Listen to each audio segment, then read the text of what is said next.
Сәлем достар, бүгін мен сіздерге телефонға қалай пароль қоюды үйрететін боламын. Егер сіз телефоныңыздың қауіпсіздігін арттырғыңыз келсе, бұл видео сіз үшін пайдалы. Видеоны соңына дейін қараңыз, себебі соңында пайдалы ақпаратпен бөлісетін боламын.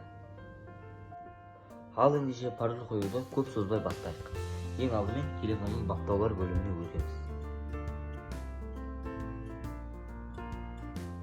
Өткеннен кейін төмен қарай түсеміз. Осы жерден безопасность немесе экран блокировки бөлімін іздейміз және оны басамыз. Осы жерге өткеннен кейін төмен қарай түссек, защита устройства деп тұр. Осы жерден блокировка экранын таңдаймыз. Мінекей, осыны таңдап ішіне кіреміз.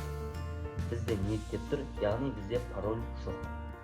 Егер сізде пароль болатын болса, оны өзгертуге болады. Ең бірінші пароль қою үшін біз өзімізге керек пароль тәсілін таңдаймыз. Бұл бізде экранды тек қана көтерсек пароль ашылады. Бұл жерде біз экранды сызу арқылы пароль қоямыз. Бұл жерде 4 және 6 саннан тұратын пин-код, ал сложный пароль дегеніміз бұл бізде сандар мен әріптерден құралған пароль. Біз бұл жерде ең стандартты түріне өтеміз және өзімізге керек парольді таңдаймыз. Мысалы міне, далее, осыдан кейін қайталаймыз. Подтвердить. Бар болған осы және готово.